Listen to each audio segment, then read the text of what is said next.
Even when you feel low, you can still go. Even when you feel slow, you can still go. Even when there's no hope, you can still go. I never answer to no, man, I still go. Thursday evening, April 10th, 2025, 8 p.m. Eastern. I'm Rich Mancuso. This is Keep It in the Ring on my YouTube channel live. Like, comment, and subscribe at String Punk Entertainment as well. And like my Facebook Keep It in the Ring page as always. Thanks for tuning in as you always do. We have a lot to talk about. I'm going to bring Tommy D back in with me in the next few minutes, and we're going to run down a full boxing slate of news and analysis. Ahead this hour, who becomes unified champ at 147? That taking place this weekend with Gerard Boots, Ennis, and Stanionis. We'll get to that in a moment. Tszyu and Keith Thurman, are they headed to an inevitable clash that both fighters want? It's becoming more of a reality. We'll talk about that. Plus part 2 of my interview with Keith one-time Thurman and his thoughts on that and much more.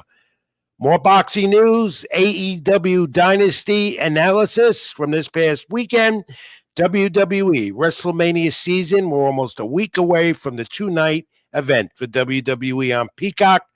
And will Seth Rollins, he's got his promise to Paul Heyman. What is it exactly? Go into that. Some MMA notes, nostalgia, and more. And as said, Tommy D will join me in a moment. This is Keep It in the Ring. I'm Rich Mancuso. Let's get to it. Thank you for tuning in. My social media handles at the bottom as the screen scrolled as always. Ring786 at X, Facebook.com, Rich Mancuso. I'm also on Instagram. My content on String Punk Entertainment and LatinoSports.com. So, Saturday, Boardwalk Hall in Atlantic City, a site of many memorable championship fights of the past.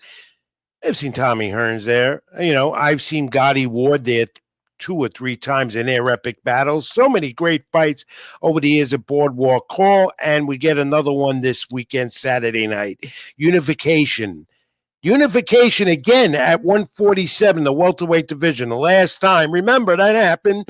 Terrence Crawford over Earl Spence Jr., and boy, did that change quickly.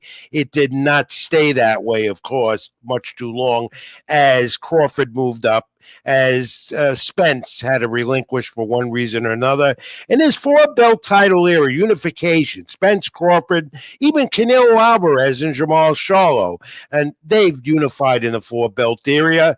Canelo, of course, no longer a 4-belt champ, but we'll probably get that back early next month in Saudi Arabia against William Skull, the IBF title. But because of boxing, politics, perhaps, here we go again, where you're going to unify a division in the sport, which is always a discussion on my end because boxing will never get the respect unless you have one unified champion, and not counting with the Turk guy and the ring belt and all that. That is a totally different entity.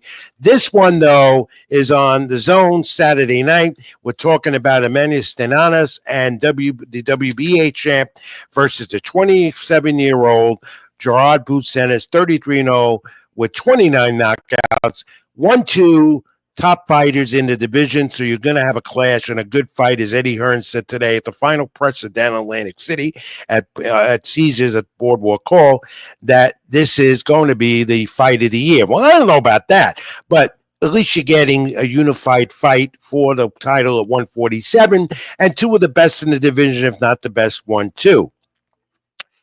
So, Ennis, the IBF title holder, others with titles at 147 who hold it in that division, Mario Barros, WBC, and Brian Norman, the WBO, Brian Norman Jr. Confusing, isn't it? Even though they're saying this is for unification, and basically it is, because there's also the Ring Magazine title on the line coming Saturday night, Boardwalk Hall on the Zone. So let's see how this shapes up. The winner will get the mandatory. They're also on the card, Shakrim and Okampa. They are both on the card, and the winner will get, of this fight, will get either one of them, reportedly. Let me bring in Tommy D, my good buddy and colleague, and let's talk this fight. Stanionis and Gerard Boots Ennis, and much more as we go along. Keep it in the ring, Tom. How are you this week, my friend? You got to raise your volume or something. I don't there hear you go. I You're had myself muted. I'm a rookie at this. doing it again to me. You muted yourself. Don't mute me. Tom, let's get to this fight. What do you think about it? They say unification, and basically it is. But what's interesting, again, is you have a guy, Jaron Ennis, who I've seen from the beginning from Philadelphia, who rose his way up and said he would get to this point. And today he was talking about not moving up to 154. This has always been his goal, to unify the division at 147, ever since Spence and Crawford did it a few years back. Stanionis, though, he's got power, and he could, Ennis says, and his team says, they're going to end it quickly. I don't see that. I do not see that at all. What's your take on it? I don't see that as well, but I do think we might see a statement from Boots after his last performance, in a rematch against a guy named Jaron. And, he didn't look good defensively. He was getting hit a lot, more than we've ever seen Boots, pretty much get hit. I think we're going to see a little bit of a statement. I think adjustments will be made. Stanionis is a big, tough guy, strong, welterweight. I don't know how strong. I don't know if that knockout power is legit.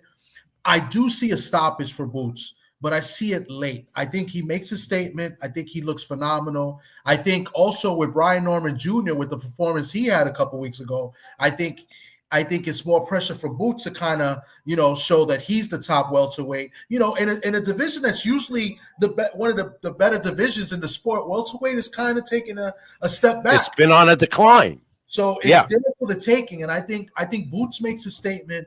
I like Boots to stop Stanionis maybe in like the 10th, 11th round. I see a late round stoppage as well for Boots.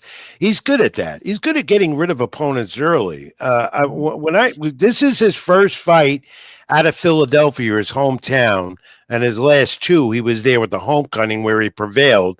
And they're expecting a sellout at Boardwalk Hall, over 10,000 fans. A lot of them, of course, venturing into Philadelphia from Philadelphia. It's only a 40-minute drive to get there. Yep. So it's going to be a Jaron Ennis crowd. There's no doubt about it. It's still going to be like a homecoming to him. But that's not the matter for him right now. Eddie Hearn said he wanted to take this fight out of Philadelphia and give someone else a shot at it, and he felt it was appropriate to do it in Atlantic City, which has been a home of champions for years there at the Boardwalk. And a fight like this could reinvent or just rejuvenate boxing on the Boardwalk, which you haven't seen much at all, especially a major fight of this magnitude. But getting back to the fight, what I like about it is the way Ennis is approaching this.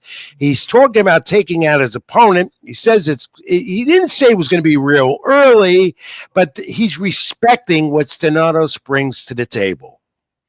Yeah, and I like that. I like his attitude. I like he's saying all the right things. He's saying what a champion and a fighter is supposed to say, and he's being kind of respectful at the same time as well. Both fighters seem respectful. I think he's doing all the right things, and I think I think he's ready to make a statement, Saturday night. It's unfortunate. I was looking forward to this fight for months, and I wasn't liking the undercard, so I'm not going to attend this fight. I'll be there. If it's a great, I'll cover for you, my friend. I'll be there. Thank you, and it'll be great. Like you're saying, it's great for boxing.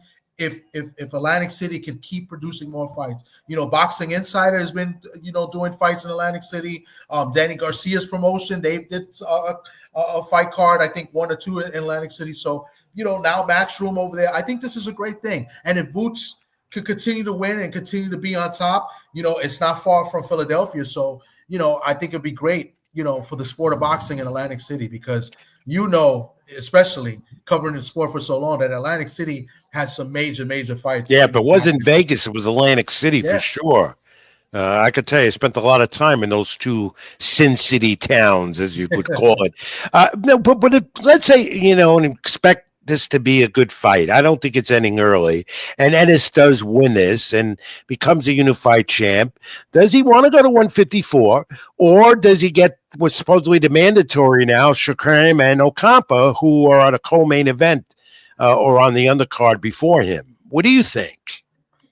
I think he tries to unify. I think that's the way to go. If he wants to build that star power, I think he's got to look forward to fighting. He's got to look to try to, get a unification with Barrios or Brian Norman Jr., where they were close, to getting that fight, sometime last year. So I think that's the goal. I don't see him moving up to 154 because I think the welterweight is there for the taking, and to build that star power for Boots. I think the best option for him, in my opinion, is to try to unify and maybe try to get all 4 belts.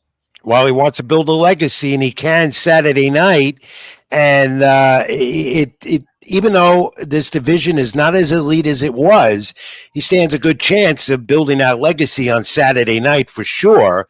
I like him to win it. Like I said, I think it'll be a late round stoppage, and I like him to win it. But it's not going to be an easy one for him. I think this fight's going to go into the late rounds before we have a winner, and then we take it from there and see where he goes, as he wants to build a legacy, and he's getting there. He's one of the elite fighters in the sport, let's face it. I agree with you 1,000%. I think I like the way, like I said, I brought up earlier, Brian Norman Jr., his performance a couple weeks ago. He stopped the guy. I believe it was in 3 rounds. A guy that I thought was going to be tough, from this Puerto Rican guy, and he made it look easy off of a hand injury. So that's got to be I think that's got to be in the back of Boots' mind, to just perform well, and maybe that sets something up. Maybe they can work something out, and maybe they can do a unification as well after this. But first things first, he's got to win. He's got to win. Good point. He has to win. Then we take it from there, step by step. This is the major fight card of the weekend on the Zone, and the co-main event there at Boardwalk Hall Saturday. Good one. Former featherweight champ Raymond Ford, his second fight at junior lightweight, being at 130 after losing to Nick Ball. Thomas Matisse presents to be a good challenge for him. 22-4-1, 7 knockouts. He comes off, though, a controversial win in September versus Rocky Hernandez, a fight that was cut short because Hernandez had a cut above his eye. But you know what? Raymond Ford impresses all the time. And this is going to be a good co-main event next to Boots and Stanionis. Yeah, I think it's a good co-main. I honestly, I think this might be sort of a tune-up for another fight, But Matisse, that's a good win. His last win, technical decision, little controversial. But, it's a good name because that was the same guy that almost beat, Shaki Foster the year before, right? So I think it's a good name, that Thomas Matisse has in that win. So I think it's a solid fight. I think it's a good co-main event. Not the best, but Raymond Ford is an action-packed fighter. He comes to fight. He comes to try to get you out of there. So and he promotes fights pretty well too, because he can't talk. So I think it's a good co-main event. I'm not too thrilled with pretty much the rest of the card, but I think this fight, it will be exciting just because of Raymond Ford, because I expect him to stop Thomas Matisse in this fight. Yeah, and the 130 division is a good one too. Yeah, and you talk about Foster as one of them, and this could be an eventual, for Ford to once again get a title shot. Yeah. I mean, he wins this, and he's back right up there to get one. So let's see what happens there. Let's move on from Saturday. Let's look at this past weekend. Tim Tszyu, Saturday in Australia, in front of his people, stops Joey Spencer in the 4th round, ending his 2-fight losing streak. The Spencer corner threw in the towel. Tim Tszyu was now 25-2, 18 knockouts. First couple of rounds, Tom, not aggressive, but 19-2 Spencer ended up being a no contest to him. Punch Stats told the story here, courtesy of CompuBox. We'll put those up, Tom. Tim Tszyu, 20 punches, of a flurry of punches, and they were quick ones. A career high 44 punches landed. That's the story here. And Tom, here, Tszyu now calling out Keith Thurman, one-time Thurman, and Keith Thurman also called out Tszyu. Of course, part 1 of my segment with one-time Thurman last week on the program. The whole interview is on my YouTube channel. Like, comment, and subscribe. It's inevitable at 154. Don't you think Tszyu and Keith Thurman will go at it this year? Well, yeah, and that's only because I got to see the interview with you and Thurman, because at first, when it was first announced, I think, was it last year or towards the end of the year before, where they were going to fight, and then Keith had to pull out because of the injury. I was like, they're never going to fight. This is I didn't even think Thurman would come back, but he says this is something that Australia wants. Australia's been calling for this fight. That's why he fought in Australia. So it just all Zoo had to do was win, and now they're going to work out something, and I expect a fight to be made towards the end of this year. Well, that division of 154 is also very competitive. Keith Thurman talks about that. And the first part of, and this will be the second part of the interview we're going to run now on my YouTube channel in its entirety, of course. He talked about Tszyu, and the division also wants that fight. Desperately said it could be done and it will be done. And now he discusses that, his future here too. And we're going to run that now. Does he want to face Sebastian Fundora, a champion in that division? And he also, you got to listen to this. Keith Thurman talks about how to size up against the Mexican, what do we call him? The Towering Inferno? Yeah, the Towering Inferno. And also at the end of this, bear with us, about 15 minutes it's going to run. He does get the fact. I give him the fact of the week. Of course, every guest does on the program. Tom, let's run it. Let's listen to Keith One-Time Thurman, part 2. Part 1 last week, entirely on my YouTube channel. Here you go. How close are you to maybe getting that fight? Is there been any talk at all? They want it. They want Mm-hmm. it. No limit boxing. His promoters, they want it. They were happy to have. Would you do it here or in Australia? They're gonna do it there. They. That's what I mean when I say they want it. I mean they want it. Australia wants it. No Limit Promotion wants the fight, and they want to promote the fight, host the fight, and let it be a big fight in Australia. Would that be, champ, the biggest fight of your career next to winning that title from Danny Garcia at Barclays Center in Brooklyn that I covered? No. And you were impressive that night. You were impressive that night against Danny Garcia. Yeah, I mean, unifying world titles in the Barclays, no. Fighting Tim Tszyu last year when he was the undefeated champion, and that still wouldn't have been my biggest, one of my biggest fights of my career. I mean, at the Manny Pacquiao event was the biggest, most event, and then the Danny Garcia fight. That was the highlight of my career, where I got to unify those two world titles. And Danny Garcia was the undefeated Danny Garcia at the time. When I fought Sean Porter, it was Showtime's fight of the year. Oh yeah, you fought the best in that division, and you never avoided any of them. That's one thing about you, champ. Keith Thurman, I guess I keep it in ring now, the 2-time world champ. You never avoided a challenge in your career. That's why I think this fight with Tim Tszyu is going to happen. That's what I'm saying. They want it. I'll make it happen because I want to be back in action.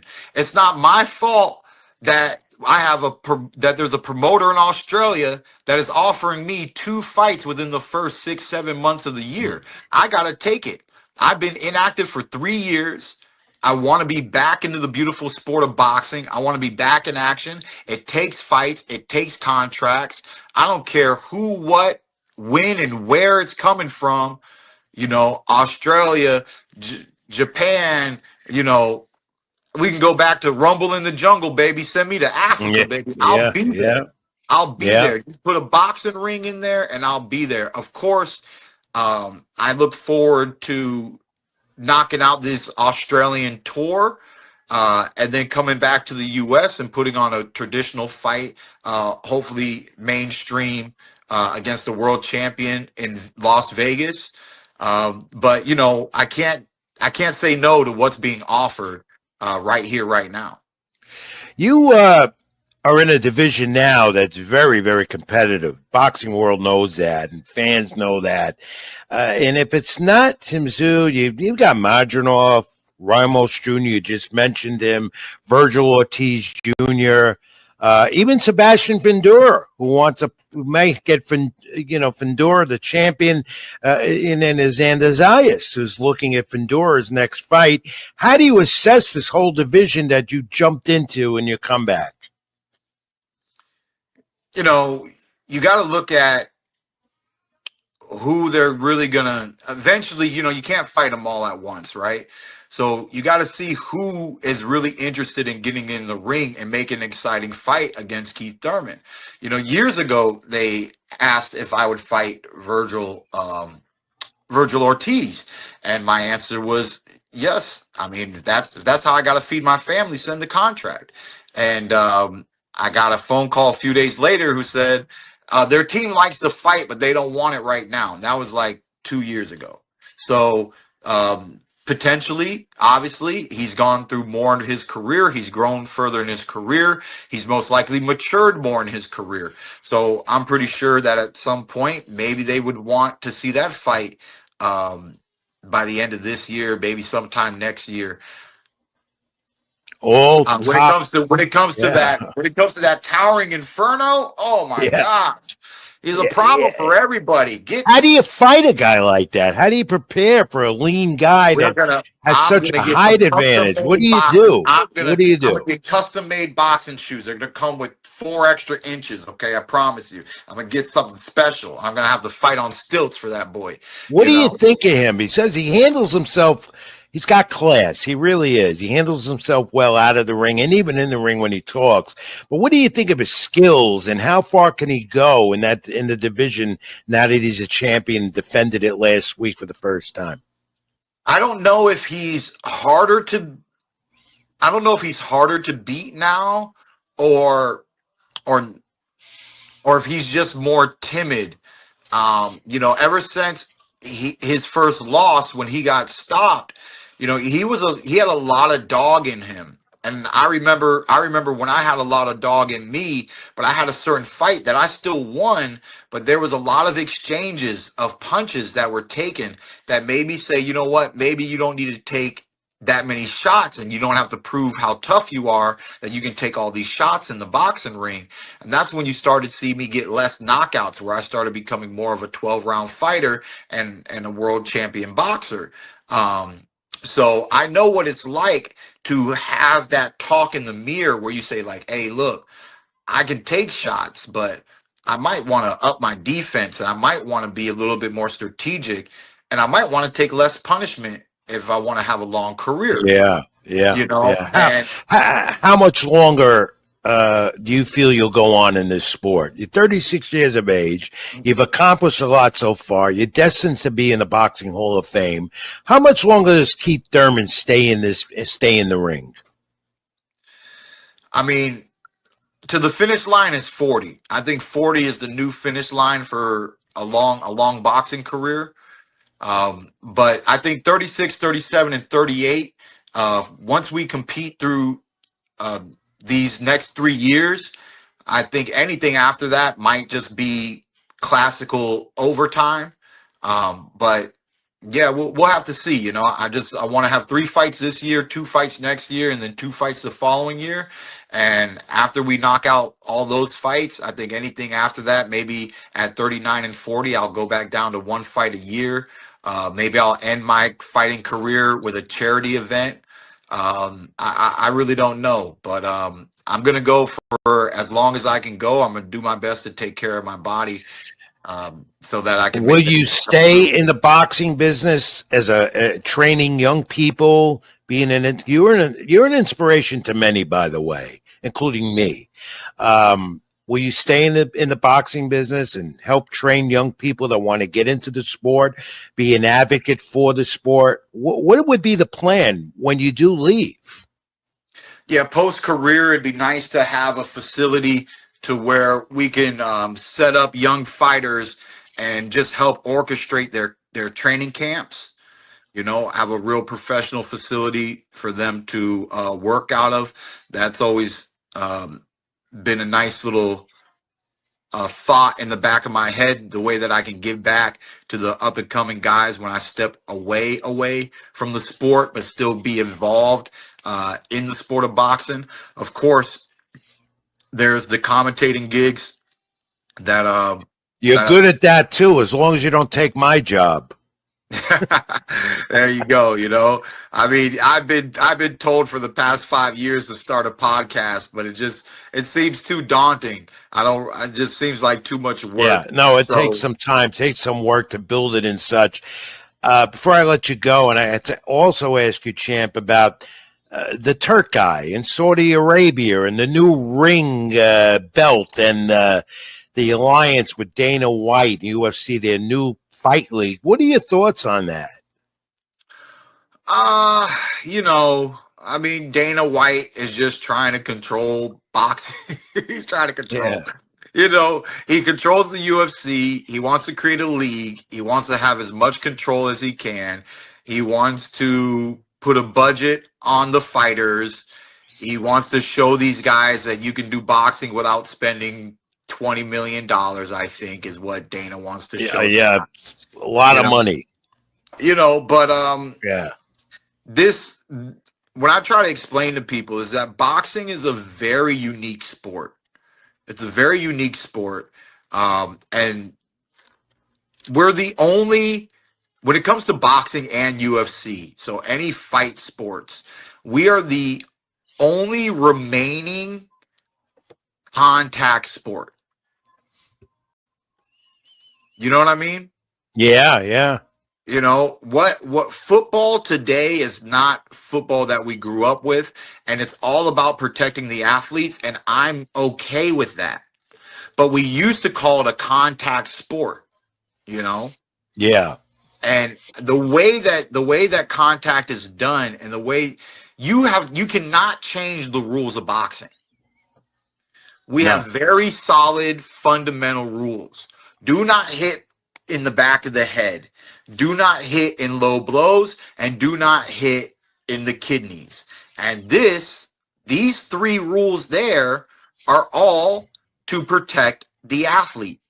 The damage of rabbit punching we've seen throughout the history of boxing, you know, the damage of a low blow and the damage of the kidney punches behind the back. For those who don't know, you're pissing blood. Okay. Yeah. Yeah. And so we have fundamental rules. Outside of that, it's all boom, boom, boom, boom. It's all contact. A 3-minute round with a 1-minute rest. And I know them UFC guys are doing 5-minute rounds, but at the end of the day, when those 3 minutes add up times 12, we're spending more time in combat than they are in the UFC. 4 championship fights. 5 times 5 is 25. 3 times 12 is 36. So that's just how I look at it. But no matter what, athletes that put themselves out there who can only perform, you know, once a year, twice a year, you know, potentially 3 times a year is a very active world champion. I think Triple G was doing it early on in his championship run. Yeah, really fast too. Yeah. He was still pulling out 3 fights a year. But it's not easy, and it's not common. So no, there was a time, and you know the sport, being that you know the history of it, fighters used to fight maybe 4, 5, 6 times a year. Now you got guys, maybe even champions, only fight once a year to defend the title. Champ, before I let you go, I got it. Do you feel the sport is healthy? Is this sport healthy? I ask every fighter that question. Is it a sport that needs more help, reform? Definitely. I'm always for that. Is the sport healthy? I like the randomness of boxing. I like that it's hard to control. It's hard to say that, you know, a league would be better. It's really hard to say this. Back when we had the Super 6, remember with Andre Ward? Yes, I did. Yeah. It was beautiful. It was beautiful. It was phenomenal, but it had a negative side effect. It did, yeah. And the negative side effect is once it was over, he couldn't compete in that division no more. No. Because he just destroyed the whole division. and that made him move up. That made him move up, and it's what is every fighter going to want to go through that? I'll tell you one thing that crossed my mind back in 2019. I never got to bring this to the table, and I really wonder what Pacquiao would have done if I would have actually tried to negotiate this. And this is crazy, but only crazy people who love boxing can have this conversation I'm about to have. That's in 2019. Manny Pacquiao was the regular champion of the WBA. Keith one-time Thurman was the super champion of the WBA. Exactly. I don't like the super title. No. I think it's super bogus. Okay. As well as the interim title. I can't stand that as well. I don't mind the interim title because it gives people an ability to fight for the number one position. I don't mind the interim title, and it can make you a mandatory for the champion. So that plays a role in the politics of the sport. Now, when you go to a super champion is not obligated to fight mandatories. So now you're above a status of other champions. For me, I don't mind. Who doesn't love the word super? Who doesn't want to be, a super chef, a super, a super dad, a super husband? You know what I mean? Who doesn't want to be a super, right? I mean, if you're a super champ, they should just give you capes. They shouldn't give you belts. What's so super, right? But for me, the only thing that I thought in 2019 is that if Manny Pacquiao wants to fight me for the super title, we should make it a 15-round fight. The way that the old champions were. And if 15 rounds, those are the championship rounds. They should go back to it. I agree. Rounds. If you have 15 rounds, I think that is legitimately worthy of the title super Absolutely. Champion. Well, and whoever is the super champion should definitely get paid well and should easily only fight 1 to 2 defenses a year. And that's my argument. I never got it to the table. I regret it. I wish I did. What a fight it was to be in the ring with Manny Pacquiao. Can you imagine us being in there for 3 more rounds? It was an electric 12-round fight.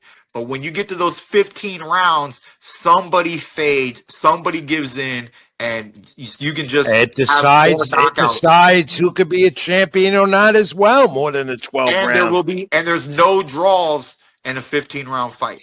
Let's make you a national boxing commissioner. That's what we got to do. That's well.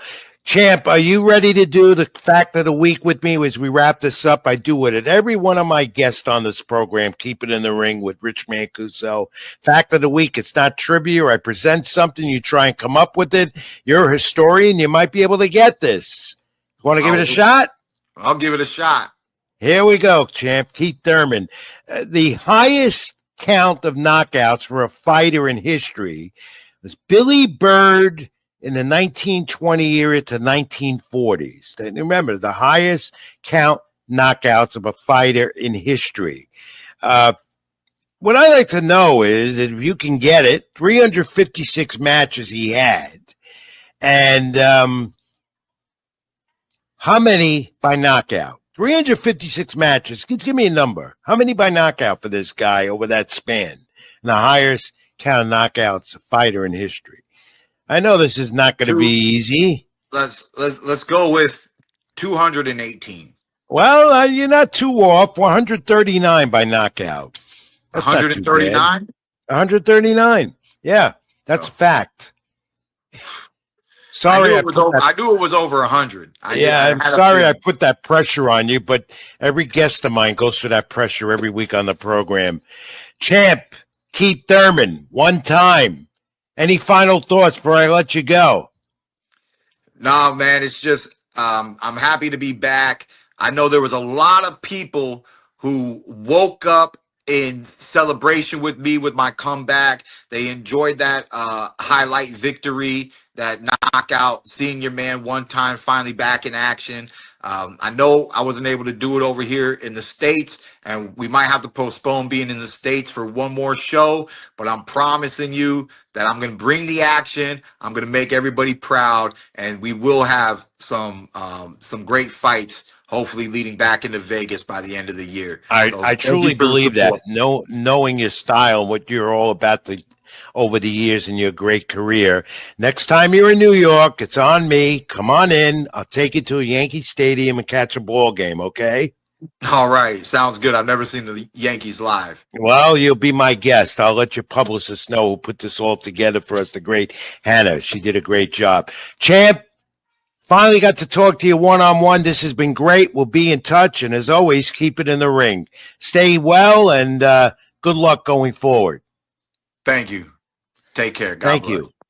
Keith, one-time Thurman. That was great. On this part of Keep It in the Ring, really appreciate that. Yeah, I really appreciated that, Tom, part 2 of the segment, and thank his publicist again, Hannah, again, for putting that together. The entire interview from last week and, of course, this week on my YouTube channel. Like, comment, and subscribe. And, Tom, very interesting. I like the way he advocated for 15-round fights. Yeah. That's what I always do. I love the way he analyzed Fundura and how we'd have to wear special shoes for that. and also... so many things he went into that would about boxing, because that's what he drinks and sleeps 24/7. What are your quick thoughts? I thought it was great. He had some good insight. He told us pretty much about the Australians. They want the fight. It's not like he was looking for the fight; they called for it. So it's kind of like set in motion. So hopefully that goes through. It's a big fight for both guys. I mean, Zoo needs to win. He wants it. Tizoo wants it. Yeah. And Thurman needs a real legit, comeback fight. I mean, that was more of a tune-up. So I would hope it happens. And I like Keith Thurman, but it's just unfortunate he hasn't, 3 years out of the ring is a long time. Yeah. So, but it's a matter of logistics, as I always say, specifics, putting the purse together, all that stuff. In Australia, he wants to go there. He loves it there. I think it's going to happen. We're going to see it at some point this year, and that's going to be a fight fans want to see. So that was a great job. I also like the fact, real quick, Tom, that he went into fight rules and how, body punches can affect the fighter, and slaps to the head and the neck and the back, how illegal they are. He, like I told him, he'd be a great guy to be an overall boxing commissioner. He knows the rules and he knows the game. Why not? Yes. The super champion breakdown was excellent, because I don't like the super champion, because what is it? It's nothing. But if you want to be the super champion, all right, fine. You fight me, let's do 15 rounds. Right, Tom. And make it super, because we're doing the extra time. I like that idea. That's a pretty good thought by Keith Thurman. Definitely going to have him on the program again and get him on your shows as well. He's a great talker, and he loves to do it. Yeah. All right, Tom, let's continue and focus now. Top rank in their upcoming heavyweight, Richard Torres Jr. on ESPN in Las Vegas over the weekend, a 10-round unanimous decision over a tough Guido Vianello. If you have those images, we can put them up as I speak. And the punch stats: after 7 rounds, Torres 23 of 14 in punches landed. Vianello, though, outlanded Torres 46-43 through rounds 4 and 7. Torres, good counters with the left. Vianello, 31%. Of his punches were connected power punches. The judges 97-92, 98-91 twice. Good decision. But, Torres wins, has alphabet soup titles. And what else? But he's on his way up. That's what alphabet titles do. He's an upcoming star in the heavyweight division. And maybe he wants to fight his stablemate, Jared Anderson. What do you think, briefly? I think that's a good fight. I mean, I was one of the guys that said that I thought Guido was going to beat Torres, because I haven't seen anything from Torres to show me otherwise. Guido's been in there with some tough competition. I switched up my pick like a few days before the fight. So because I said to myself, Top Rank, they match their guys well, they bring them up well, so they pick Guido for a reason. And I thought Guido had some moments in this fight, but Torres, the rough house, fighting, the referee took a point. away from Guido. You know, it's pretty set up for Torres to win. So I'm still not really impressed with Torres. But if you can he's got alphabet soup titles, but you might have to be impressed because the way Top Rank milks their young guys as they're doing with him, he's on his way up. And despite Elvis Rodriguez throwing 108 more punches than Mexican Lindolfo Delgado, he loses the junior middleweight bout to him, majority decision, 96-94, 95-95. Perhaps the wrong decision, stopping Rodriguez's 6-fight winning streak. Regardless, Rodriguez is now out of the title picture. That's what hurts. Delgado moves up in position. Also, the 9th round, Delgado hit with a left, fell to the ropes. His arm broke up the fall. Possibly a knockdown might have been ruled there. Elvis wants to rematch, possibly WBC champ Alberto Pulo next for Delgado. Your thoughts briefly, Tom? I think this is a perfect example of, you know, the A side against the B side, and the A side gets the nod no matter what. It was a close fight, but I thought Rodriguez won, especially the last 3-4 rounds. I thought they should have scored a knockdown. I believe it was in the 10th round. They should have scored a knockdown for Rodriguez because the ropes held Delgado up. You know, yeah. I believe the ref messed up. That's where the controversy came in. And one of your favorites, undefeated lightweight Abdullah Mason. Now 18-0, 16-0, 16 knockouts on his 21st birthday. Stopped the southpaw Carlos Ornelas in 6 rounds, all for Mason from the first round on. Ornelas dropped to the canvas in rounds 2, 4, and 6. Tom, briefly on Mason in his latest win. I thought this was a good matchup. Another, you know, I think this was a replacement opponent as well. He was supposed to fight, I believe, Giovanni Cabrera, I think he was supposed to fight.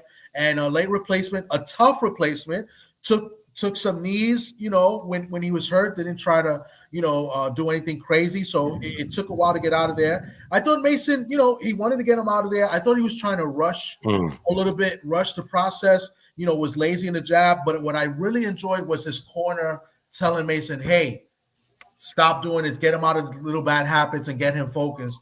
And, you know, especially with the jab in his defense. And eventually, you know, they stopped the fight and he got Mason might be ready for a title shot soon. Maybe Top Rank when they come back to New York eventually. May not be in June, but maybe later on. So let's keep it in the ring further, Tom. More heavyweights on the zone over the weekend. Herbert the unanimous decision over Joe Joyce. He never goes away, Joe Joyce. In Manchester, Joyce losing the 4th time in his last 5 fights. As a 32-year-old, Herbert 18-1, 14 knockouts, wins 97-93, 96-95, 98-92. Took the fight on short notice. He wants a rematch, though, for the IBF champion, Daniel Dubois. So we might be looking forward to seeing that. That was a good one. And so the WBO 140-pound champ, Teofimo Lopez, training daily for his May 2nd affair with Arnold Barbosa Jr. in Times Square, the big event of 3 big fights coming up in a few weeks. Looking ahead, he said this. He wants to be on the Canelo Alvarez-Terence Crawford undercard. He made that known on Twitter, on X this past week. And that fight going to be Crawford and Canelo, September in Saudi Arabia. And do you have those tweets from Teofimo? Do you have those? I can put them up real quick. If not, that's what he said. I don't have them. That's all right. What I said is what he said on X. And that'd be interesting if he gets that. And he might, because he's involved with the Turk guy in Saudi Arabia now. And Shakur Stevenson, possibly always assuming Teofimo says maybe at 140 they'll get at it. He says fighting William Zapata could be next if the fight is ordered by the WBC purse bids. That was interesting. And unified IBF WBO middleweight champ, Jakovnek, 17-0, 12 KO, stays undefeated. Defended the titles against previously undefeated Anuel in Castellan with a 5th round stoppage. It was a busy fight weekend last week. And now this time, your thoughts briefly. David Benavidez no longer the unified light hip, he is now the unified light heavyweight champ. A decree came down for WBC, Jose Solomon Jr., the head, Dimitri Bivol, for whatever reason, vacated that title. And maybe now Benavidez, the champ at light heavyweight WBC, could be headed with the mandatory Dimitri Bivol, or does Ben Benitez want Bertavie, who lost the titles to Bivol? No Canelo Alvarez, though. Any word of that anymore with Ben Benitez and Canelo? No, not at all. We, now all of a sudden the WBC and, Mr. Silly Man or Suleiman or whatever you would like to call him, now he wants to award Benavidez, a title, put him, made him the mandatory. Why couldn't you do that at 168? And we know why, because Canelo pays those fees, and that's what they love and enjoy. So, those big purses that Canelo gets, they love that percentage, of Canelo's fights, for those sanctions. But we'll see what happens with Canelo Crawford first before Ben Benitez is talking about Canelo again. And I think that's far-fetched. I don't think that's ever going to happen anyway. All right, Tom, we're going to take a brief timeout. We're running late. Robbie Rebel will be coming up with the Rebel Rant, the wrestling segment coming up next, plus a lot WWE and, of course, AEW Dynasty Review. Keep it in the ring. I'm Rich Mancuso. Like, comment, subscribe to my YouTube channel, Rich Mancuso. Also, String Punk Entertainment, and like the Facebook page, Keep It in the Ring. Tom, we'll be right back. I'm Rich Mancuso. That's Tommy D. Keep It in the Ring. Back in a moment. Stay with us. Petwell Clinic was built with busy pet parents like you in mind, providing walk-in preventative vet care, treatment for minor ailments, and chronic condition management. You remain with your pet throughout their visit, and all charges are clearly explained, so there are no surprises at checkout. Just walk in to our Paramus, Greenbrook, or Union locations, or visit us at petwellclinic.com for more information. All right, back with Keep It in the Ring. And I got to give you this quick MMA note because we do it all here. If I can find it in my notes here, because I do a lot of note taking throughout the week, and I take a lot. Just bear with me. I think I dropped it on my set here in my own home. Yeah, here we go. Saturday, former champion Alexander Volkanovski, MMA now, opposes Diego Loper for 145-pound title, UFC 314 in Miami, ESPN, and pay-per-view. So you got some UFC MMA action if you're a fan of that in the Octagon this weekend. The Pro Wrestling Report now, and let's briefly go through this as quick as I can, and then I'll bring the Rebel Rant and Robbie Rebel. First, Tom, bring it up. What's the first one we're going to talk about, Tom? Because there's a lot of wrestling news. Yeah, Kevin Owens, the unfortunate injury with the neck out of WrestleMania. We'll talk more about where Randy Orton's going to go coming up. All right, Tom, what's next? We got Tony Khan in the news. We talk AEW. We look at Moxley and Swerve, and what an ending to this. It got very controversial. First of all, again, AEW Dynasty and all their pay-per-views much too long. Fans are not with it. Fans complaining about it, even watching the pay-per-view, and the crazy finish because the Young Bucks came in and interfered. Now they got something to do with Moxley and the alliance that the Young Bucks are back. Swerve now looking still to be in that title picture, and of course AEW focusing more so on the Owen Hart tournament. I thought Dynasty overall with Tony Khan, who's under a lot of controversy as well. He said that Cinema Max and his deal with Time Warner Discovery is exceeding expectations. The ratings are good. I disagree. He says Dynasty and Collision have been Dynasty exceeded expectations. It was a good show. Overall, I gave it a B. I like Bowens and Cassidy, the former tag team partners with the Acclaim, going at it to start it all up. The Hurt Syndicate trying to woo in and not wanting MJF, who'll end up probably being with them because of MVP. Will Ospreay in the Owen Hart tournament. It's probably he defeats Knight. It's probably going to be Ospreay and Fletcher in the finals. And Mercedes pins Julia Hart. That was pretty good. The trios match, the Death Riders, and they retained over Yuta with the pin, gets the pin. Kyle Fletcher again with Mark Briscoe in the Owen Hart tournament. Fletcher with the pin. Probably going to be Fletcher and Ospreay. And here, you take a look at Cope. Cope's out of the picture now. We may not see him again till the summer. Annihilated by FTR. They went after Cope. I thought that was well done. And Daniel Garcia and Adam Cole was another good one, as Cole defeated Garcia, and this 17 years ago in Philadelphia, where this took place, where he won his first wrestling title. Neatly done this. Overall, I thought it was good, and so much more that went on there, including Ricochet and Mike Bailey. That was a good one. And Kenny Omega pinning Ricochet. Awesome match. I thought that was. Okada comes through to the ring also. Overall, a B for Dynasty, but much too long as they get ready for the next pay-per-view. Big story here again is Moxley still the champion, and the question is why? It might be just too long for Moxley's latest title reign in AEW. Now back to WWE, and the question here is, Owen, WrestleMania, a week away, hard to believe, 2 nights, April 19th and 20th, and what's going on here with Kevin Owens? It's an unfortunate thing. It's a legitimate injury. His career might be over. Injury sustained to the neck. We don't know where his future holds. We wish him the best, a great competitor. Unfortunately, he's injured, and that causes his match with Randy Orton to go off the board for WrestleMania. Rumor now, Randy Orton, there's a lot of talk, Randy Orton against Michael Black, who's back in WWE. Or Rusev. Rusev might make a scene. He's back in WWE. Regardless, Kevin Owens is gone. For the moment, we wish him the best. WrestleMania is stacked. It's going to be an 11-bout card spread on 2 nights. The thing here is to look at so many of the matches and how they're spreading them out.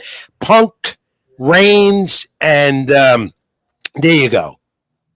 Paulie and Punk, The Promise. Paulie apparently is now, as you know, split from Reigns, split, and he's going to be in Punk's corner. Or will he be in Seth Rollins' corner? Rollins said that now he's owed a promise from Heyman, and that could very well be it. That Paulie divides himself even from CM Punk, his longtime friend. These are all Paulie's angles in WWE. He's marvelous at it, the Hall of Famer. Fantastic. Seth Rollins now and Paulie might be together. Something to look at WrestleMania coming up a week from Saturday. Yes. Stratton and Flair is going to be a nasty match. That's a real feud going on behind the scenes for the women's title. And then I like Braun Breaker, Penta, and Dirty Dom, and Finn Balor. Fatal 4-way for the Intercontinental title. And I believe, as we review WrestleMania next week on the program, that Finn Balor is going to go out of Judgment Day and turn on all of them. And Dirty Dom's going to win that title. He's going to turn on them all, thanks to Liv Morgan's help. Jey Uso and Gunther. Getting more and more interesting. Gunther, of course, on Monday Night Raw, speechless. Uso let him have it. And they expect Uso to win that title at WrestleMania. And again, the Cody Rhodes, John Cena, let it get over with. Can't wait for that. The build-up has been unbelievable. Now we'll see in WrestleMania Night 2 what happens. I don't expect Cena to win the title, but I do expect Cody to prevail. They'll keep building it up on the final Raw Monday night. On that note, let's bring in, waiting patiently, who missed us last week for some reason, but I believe he's back if he didn't fall asleep. Are you there, Robbie Rebel? I'm here. I'm sorry, Robbie, but I'm also... You're always putting me on so late. I'm always getting up at 4 a.m, and then you tell me, I fell asleep. I got work to do, brother. Well, I pay you well to do this. I'm still waiting for that check to clear. Oh, okay. Well, anyway, it's your time. It's the Rebel Rant. Here's Robbie Rebel. Go ahead. It's all yours, and I'll just sit here and listen to you. Go ahead. I appreciate it, Rich Mancuso, and thank you all for joining me. My name is Robbie Rebel, and this is the Rebel Rant, where we ponder and pontificate the problematic perplexities of professional wrestling business today. Now, they say all who wander are not always lost, but let me tell you one thing. The independent wrestling scene right now is more lost than the storyline for Kane and his dead girlfriend. So what we're going to talk about today is starting rumors about people. You know, this is not just a wrestling story. This is a life story. You guys don't start rumors and don't start things if you don't know both ends of the story. And if both ends of the story don't coincide, keep your damn mouth shut, because it's not going to help anything or anybody. You know, I could talk about it. We could talk about, rumors helping wrestling from back in the day in the 80s. Yeah, you heard about Ming and Barbarian kicking ass in a couple of different places. But unfortunately, in this day and age, with all the technology we have, it is not a good thing and can actually not only destroy your reputation, but destroy your personal life as well. So recently, there was a big controversy on some people going to a funeral and actually filming content. Right? I actually posted about this one thing, and I ended up being just like the sheepish people and was asking people, did this really happen? Is this something in such bad taste that it's actually like disgusting and it makes me sick to be a wrestler because of it? No. It actually did not happen the way I was told. So I had one side telling me one thing, another side telling me another thing, and I just dropped it, deleted my comment, and said, sayonara, I'm done with this stuff because it's not going to do anything for my professional wrestling career. People who talk about, this guy slept with this person, and then, a whole bandwagon starts saying that people are going to, they're going to sue this guy, and then there's all this Me Too stuff that happens with it, but unfortunately it was proven false as well on something like that, and then you ruined someone's career. Luckily he was able to fix it and do what he had to do, but starting rumors is one of the most tragic things in this whole wrestling business. It's just like being in drama club right in high school. You can't be consistently doing this to people, especially if you just don't like them. It's not fair. It destroys business. It takes money out of people's pockets, especially other people who are trying to just sponsor some stuff. If you take about one sponsor, it's one thing about winning that sponsor over. It's another for taking that sponsor away completely because he's sick and tired of what he sees in this drama-filled wrestling business. And then drama should be staying in the ring. You keep it in the ring, right, Rich Mancuso? All the time. It's right there.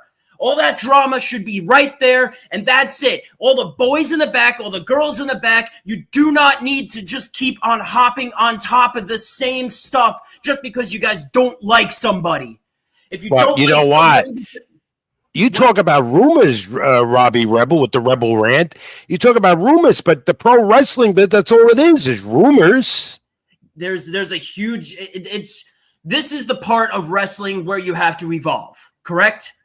When they say that wrestling is evolving constantly. This is something of the business that should be evolving. Yes, you want to shake things up. Kayfabe is dead. I don't care what anyone says. It's been dead since the 90s. And unfortunately, there's nothing you can do to bring it back. So stop acting like it's going to happen, because it's not going to happen. There's too much insides and too many people who don't belong in this business that actually know little things like the word mark or the word go over. There's so much more to that. And those type of people shouldn't even be in there. But when you're talking about rumors that could destructively take away someone's personalhood, there's a problem with that. You talk about the 80s, with Ric Flair and how many women he slept with and everything. Did it happen? Should it have happened? Yes, it was a different time at that time. Now it's not that type of time. Everyone knows it's entertainment. Ever since Vince McMahon said that this is entertainment, that's when all kayfabe should really probably have stopped. And now we all know it's a show. No one knows the amount of damage that we do to our bodies, but everyone thinks it's a show. Everyone's like, oh, it's scripted.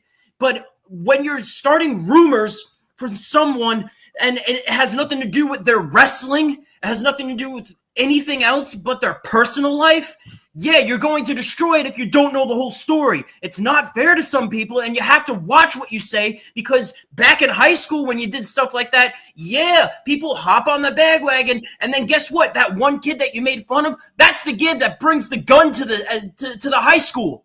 What does this have to do with pro wrestling, though? What are you talking about? I just went on a whole rant. Did you listen to one word I said?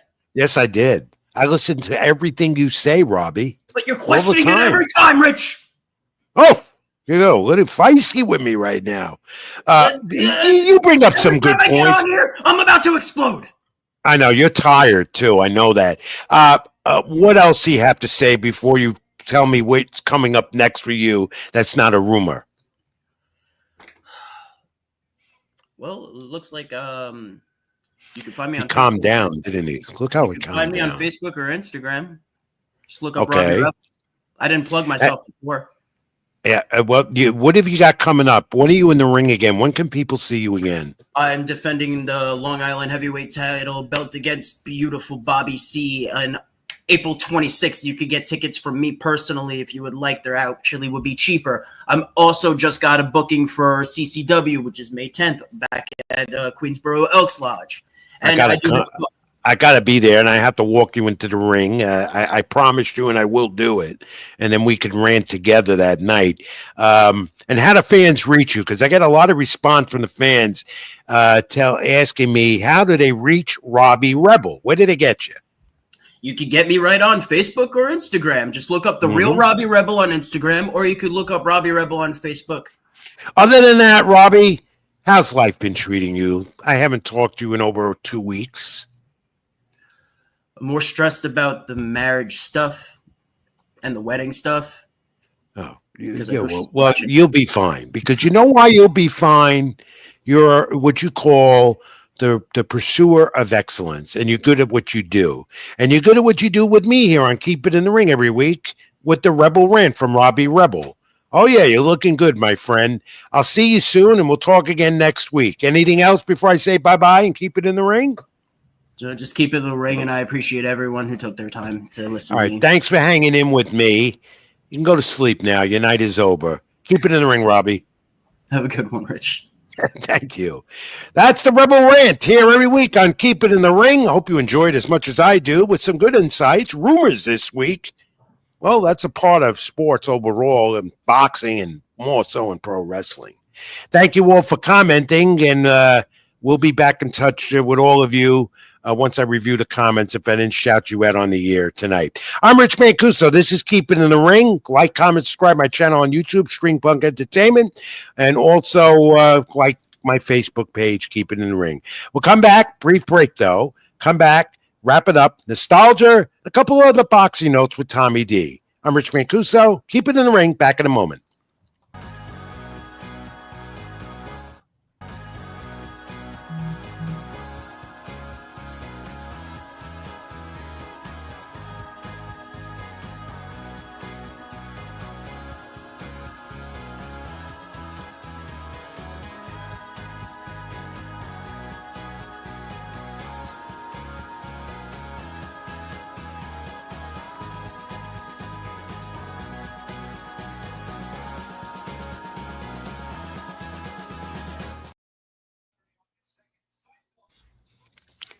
We're back. And Tom didn't give me the cue, but we are back. Keep It in the Ring. I'm Rich Mancuso. Thank you for joining me. Running a little over this week on my YouTube channel at String Punk Entertainment, but let's get to the nostalgia part of the program this week. I enjoy doing this every week. I hope you enjoy it as well. We'll go to April 11, 1981. Larry Holmes defeated Trevor Burbank, unanimous decision. That's not it. We'll get to that in a moment. Unanimous decision retaining WBC heavyweight title at Caesars Palace in Las Vegas, where boxing was king at one time. At Vegas and Caesars Palace, the in the back in the arena that they built for boxing. Burbank ended Holmes' streak defending the title by knockout 8 times. Hall of Famers for sure. April 15, 1985. Now we can put this up, Tommy. Marvin Hagler, Hall of Famer. The late Marvin Hagler. Marvelous Marv. Stopped Thomas Hearns.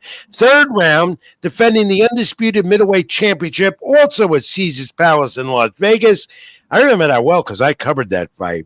Known for the first round as the greatest round in boxing history. Possibly there's been better ones since then as of now.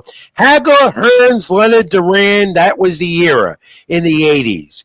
Hall of Famers, great fights. Boxing was supreme back then. And April 16th, 1952. Take a look at this. In black and white, Sugar Ray Robinson knocks out Rocky Graziano, round 3, retaining the middleweight championship at Chicago Stadium. Robinson, it was second title defense in the second reign as champion. He was knocked down in the third round, stopped Graziano, in less than 1 minute later. That's when he did it. Later, he would vacate the title and had that brief retirement. Of course, the fighter at the time was Sugar Ray Robinson, the Hall of Famer, retired briefly, came back, and where have we heard that before, even now in recent era of time, where fighters retire and come back? Well, the great late Hall of Famer, Sugar Ray Robinson, did that. Many say the best fighter overall of all time. Your thoughts, comments here at Keep It in the Ring. I'd like to know what you think of that, plus much more. Let's bring Tommy D in and wrap this all up with a couple of boxing notes. Tom? The hour a little more this week, and we covered all bases here. But yesterday, you were at the Amanda Serrano, Katie Taylor press conference held in July in New York City. MVP Promotions and Jake Paul, their trilogy. It's almost sold out at the Garden already in the main arena. These two have a history. First two fights didn't go Serrano's way. Briefly, your thoughts on what happened yesterday during their press conference to open this all up. I thought, other than the lighting inside the theater, I thought it was great. I like the setup, everything. And, the last few weeks I've been out of it, haven't been doing no content. And the reason why I mentioned that is because I wasn't on social media all day yesterday. I was busy at work. And I was surprised to see some fighters that were added to the card. Like if I was on social media, I would have saw the news earlier. So like Sharita Metcalf is on the card. She just fought here this past October and won the IBF bantamweight title. And, she was there, and it was great seeing her. I got a chance to speak with her. This card is stacked. This is going to be one of the greatest, all-female card, too. It's going to be stacked. Alicia Baumgartner was on the card as well. I got a chance to speak with her. One of the bright moments of this was a confirmation that, we was waiting to hear from Jake Paul. So somebody asked Jake Paul, does he have a fight lined up soon? Then Jake Paul briefly says that, I do. We're going to make an announcement next week. I don't want to say anything now because, the last two fighters pulled out last minute. We had this deal in place and they pulled out. And then he says Canelo and Tank Davis. And a lot of people were saying, including that was on the social media rounds. Yeah, I saw that. Yeah. By the way, you're going to have some highlights of this press conference for us on the program next week. Am I right? Yes, I'll have it in the program. I'll edit some stuff and some clips of some quotes that Amanda said and Katie Taylor. Katie Taylor's a little difficult. She speaks very, very low. So yeah. I have a couple of things with her. That's going to be a good one in the Garden, all-female card. I won't be there to cover that. I got baseball at that time, and I can't make it that night, planning ahead. But more about that next week. Tom, one other wrestling note, nostalgia. I failed to put this up. Want to put that up real quick? Because I had there you go. That's Johnny Rods, who has the unpredictable Johnny Rods School Wrestling, Gleason's Gym, Brooklyn, New York for years.